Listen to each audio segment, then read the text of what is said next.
Bismillah walhamdulillah wassalatu wassalamu ala rasulillah Sayyidina Muhammad bin Abdullah wa ala alihi wa sahbihi wa man wala wa la hawla wa la quwwata illa billah. Rabbi shrah li sadri wa yassir li amri wa hlul 'uqdatam min lisani yafqahu qawli wa saddid lisani wahdi qalbi bihaqqi sayyidina Muhammadin sallallahu alaihi wasallam. Dusturakum ya ahla dargi wa ya ahlal batin wa ya ahla nawbati wa ya ahlan nur, amma ba'd. Hadirin semua yang dirahmati oleh Allah subhanahu wa ta'ala, bersyukur kepada Allah kita semua dipilih dan ditakdir untuk bisa hadir di majlis ilmunya Nabi sallallahu alaihi wasallam. Majlis ilmu adalah majlis salah satu bentuk yang bisa mengangkat derajat tinggi seorang hamba di sisi Allah Subhanahu wa taala. Sehingga Rasulullah sallallahu alaihi wasallam beliau disuruh untuk selalu meminta tambahan ilmu. Wa qur rabbi zidni ilma. Wa qul, dan katakanlah wahai Nabi Muhammad, Rabbi, duhai Tuhanku, zidni, tambahkanlah kepadaku ilma, kepada ilmu. Ya Allah, wahai Tuhanku, tambahkanlah aku selalu untuk selalu bisa mendapatkan tambahan ilmu.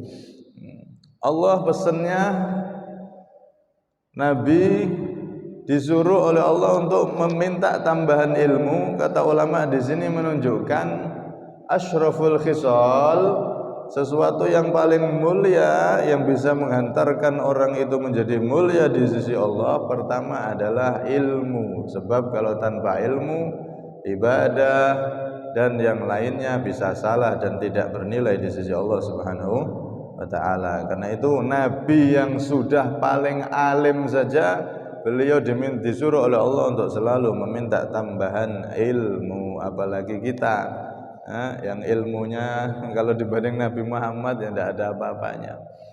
Wahab bin Munabbih itu pernah mengatakan, ulumun Nabi, ilmunya Nabi itu kal bahri, seperti lautan.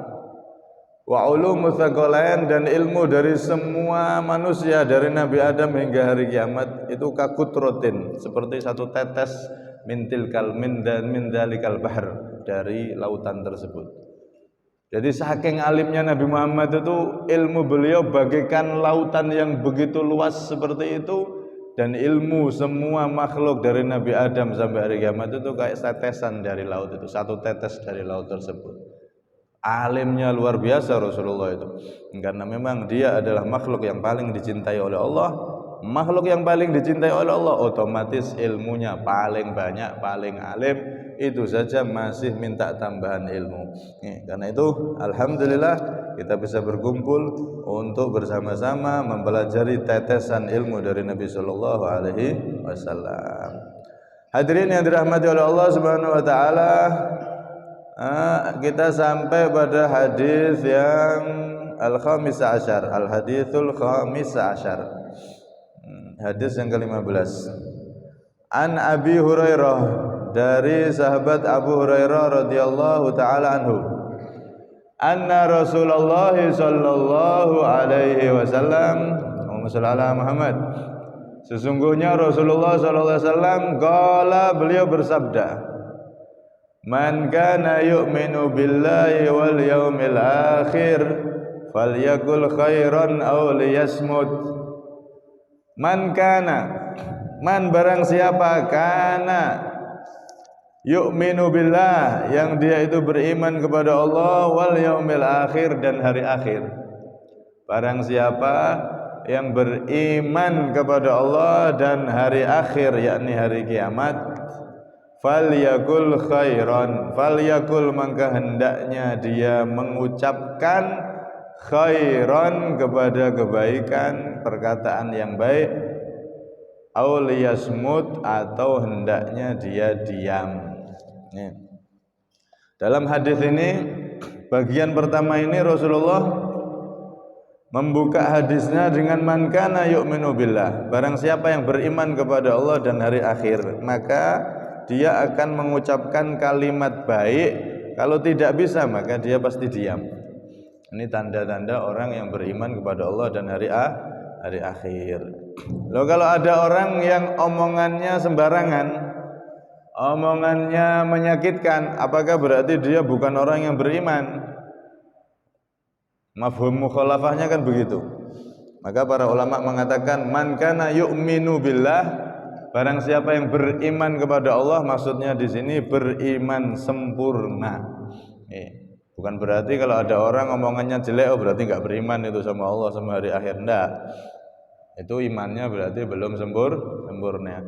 Sama kayak kita punya HP. Mana ya casannya sampai jam casan?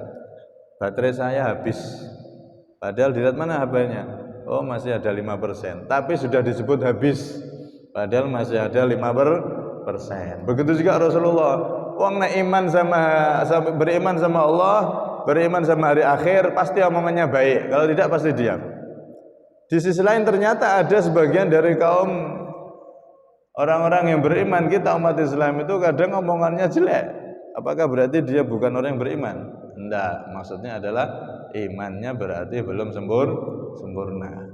Nah, jadi termasuk kesempurnaan iman kepada Allah, iman pada hari akhir, maka seseorang itu pasti ngomongnya ngomong baik, atau kalau enggak dia pasti diam.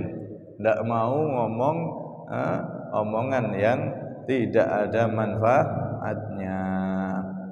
Karena itu para ulama mengatakan omongan ini terbagi menjadi 4.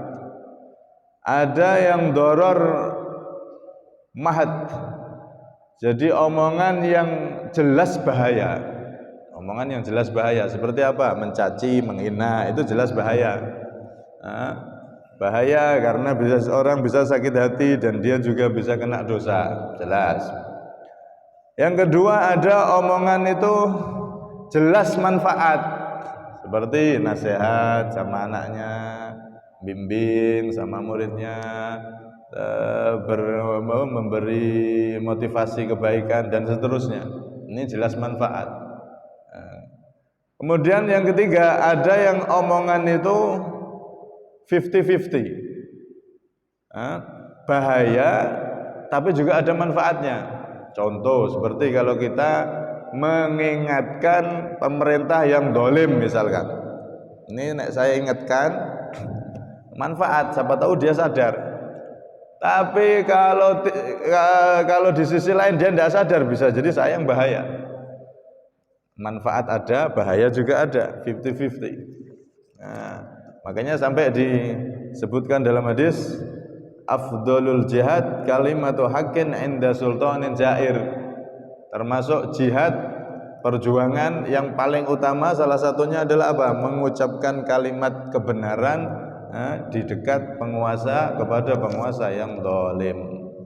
Nah, tapi itu tadi ucapannya ini mengandung manfaat, juga ada bahaya. Kalau seperti ini, nah tergantung. Nah, kira-kira kuat apa enggak? Kalau enggak kuat ya lebih baik diam. Nanti malah kasihan nanti kalau dia enggak kuat.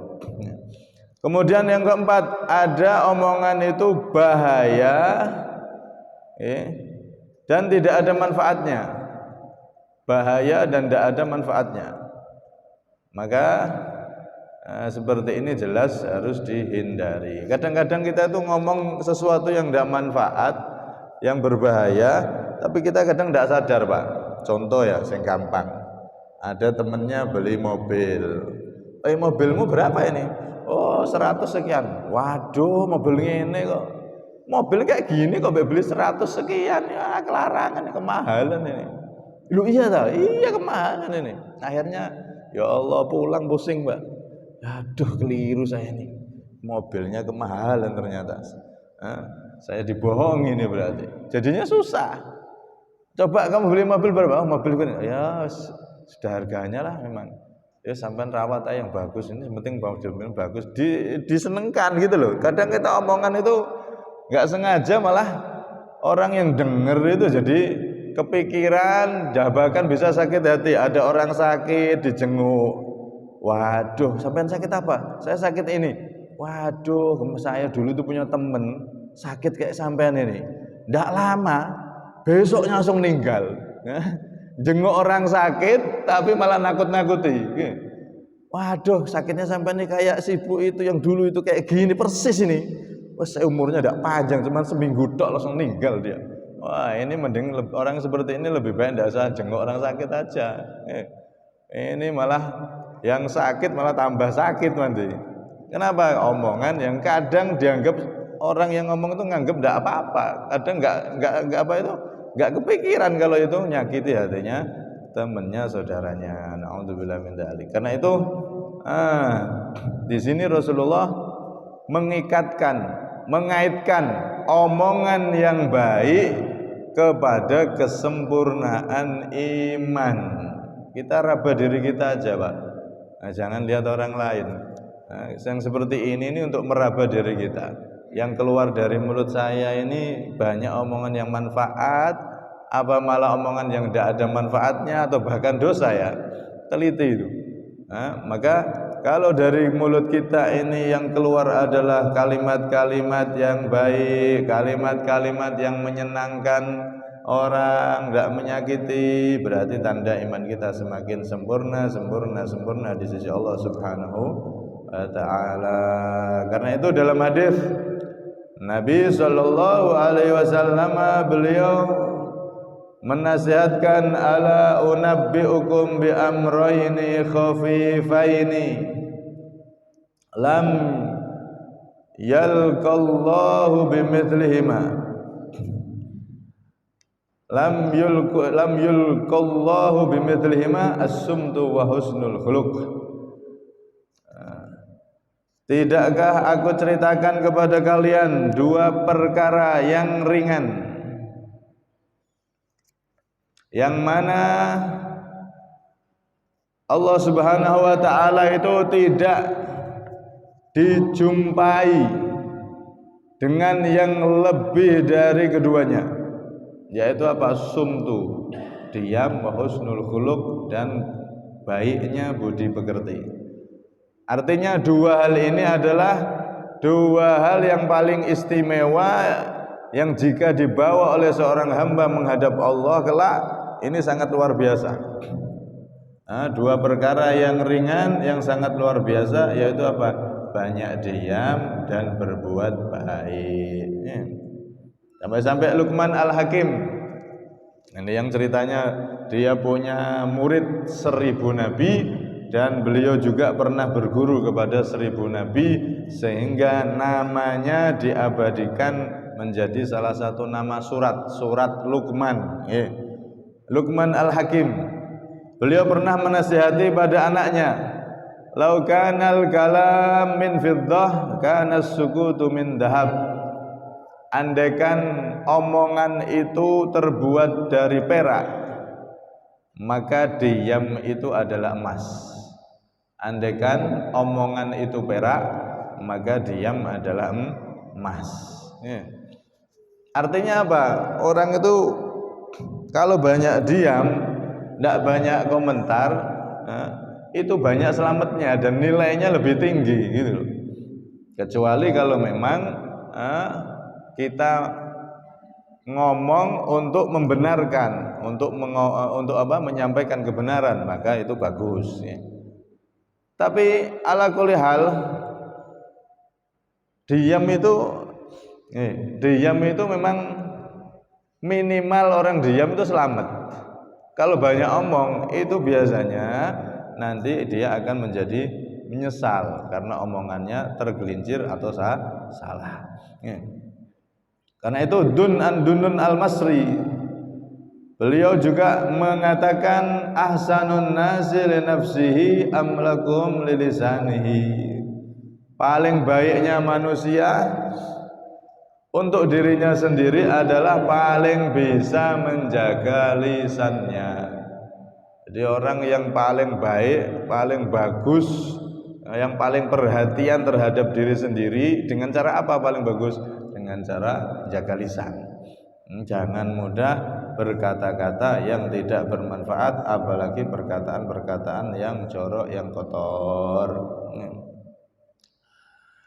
Diceritakan ada seorang ulama besar tadi itu, Dunnun al-Masri. Dunnun al-Masri. Beliau pernah suatu ketika berjalan-jalan di daerah Syam, Syria, daerah sana itu, Palestina, di daerah sekitar situ, dulu Syam. Idharat li radatun khadra. Ketika beliau itu jalan-jalan, terlihat ada satu taman yang hijau begitu. Kemudian beliau masuk ke situ, ternyata ada seorang pemuda yang beribadah di bawah pohon apel, ibadah di situ, menyendiri, beribadah kepada Allah Subhanahu wa taala.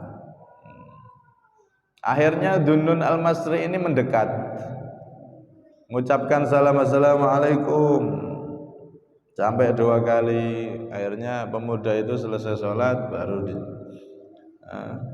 orang pemuda itu jawabnya bukan dengan suara tapi dengan tulisan. Dia nulis pakai jarinya di tanah, di depannya dia ditulis. Jadi Dunnun al-Masri salam, tanya itu tidak dijawab, tapi dijawab dengan tulisan. Karena saking jaga mulut ya, khawatir kalau mulut ini ngomong hal-hal yang tidak diridhai oleh Allah. Apa yang dia tulis? Mana al-lisana minal kalami li'annahu hadaful bala'i wa jalibul afati fa idza nataqta fakun li rabbika dzakira la tansahu wahmadhu fil halati. Saya tidak ngomong dengan lisan, karena dengan lidah, karena omongan dengan lidah itu adalah tempat sumbernya malapetaka. Lidah itu sumber malapetaka. Maka aku nasihatkan, jika engkau ngomong memakai lidah, maka gunakan lidah itu untuk selalu berzikir kepada Allah. Jangan pernah lupakan Allah dalam semua keadaan. Dia nulis itu tulisan. Akhirnya Dunnun al-Masri ini seorang soleh, orang soleh. Beliau dinasihati seperti itu dengan tulisan, beliau nangis lama, terseduh-seduh.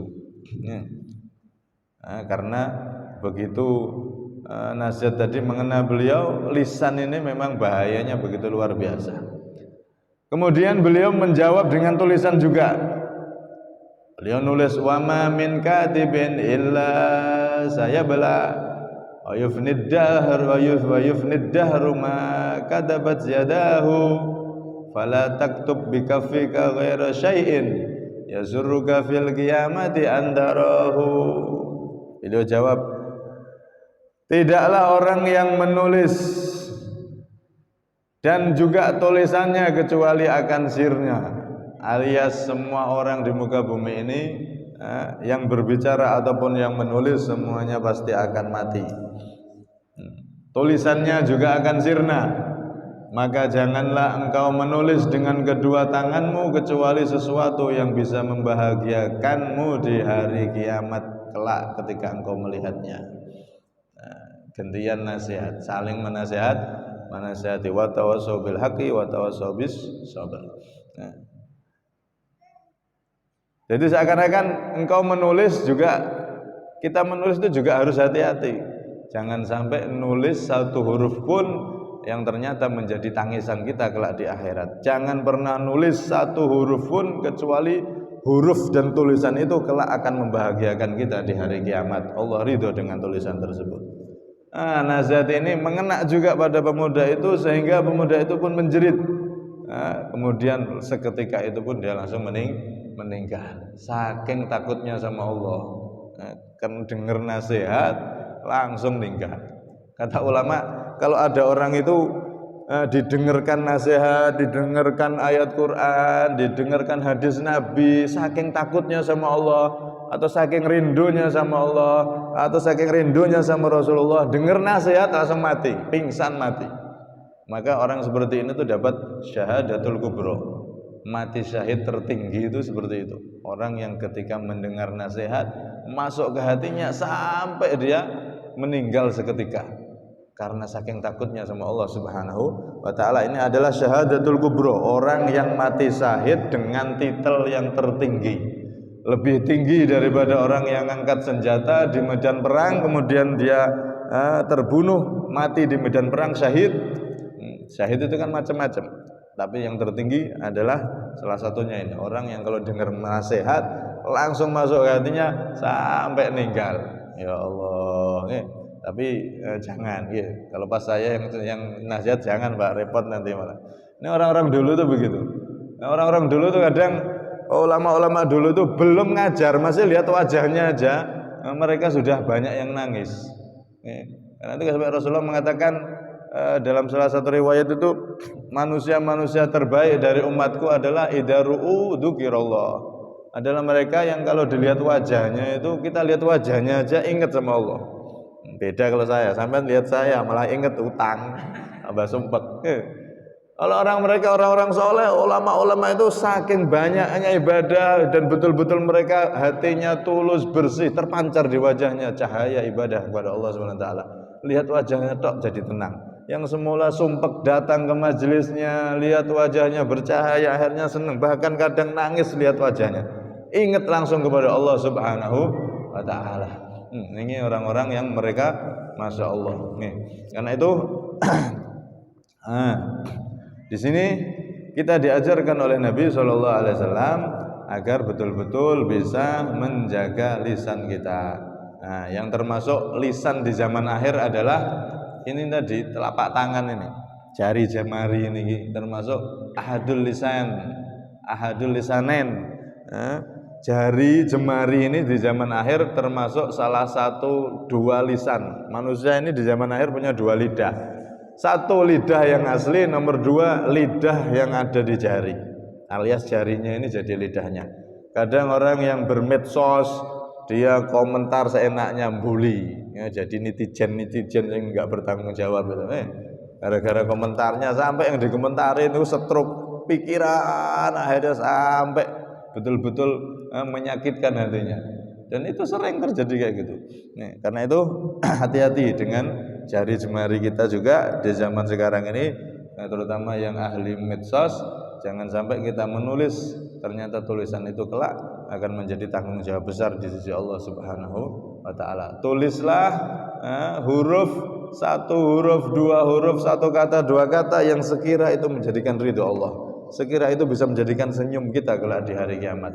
Karena tidak ada satupun dari amal perbuatan kita kecuali akan diminta pertanggungjawaban oleh Allah Subhanahu wa taala. Bahkan satu kata pun, bahkan satu huruf pun yang ditulis, kalau memang itu diridhai oleh Allah akan mendapatkan ridha Allah. Tapi sebaliknya, satu huruf bisa menjadikan murkanya Allah Subhanahu wa taala kalau yang kita tulis ternyata menyakitkan orang atau menfitnah dan lain-lain. Nauzubillah min dzalik. Karena itu dikatakan inna adna naf'is sumti as-salama wa adna darurin nutqi an-nadama. Sesungguhnya paling sedikit manfaat diam itu orangnya pasti selamat.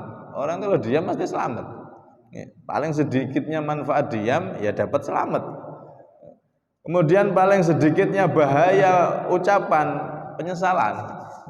Orang kalau mengucap itu bahaya paling sedikit nyesel. Bahaya paling sedikit nyesel. Belum bahaya yang lain. Gara-gara ucapan bisa ditabuk sama orang. Bahkan bukannya ditabuk, kadang-kadang dihajar habis. Bukan hanya itu, kadang-kadang sampai terjadi pembunuhan gara-gara ucapan. Karena itu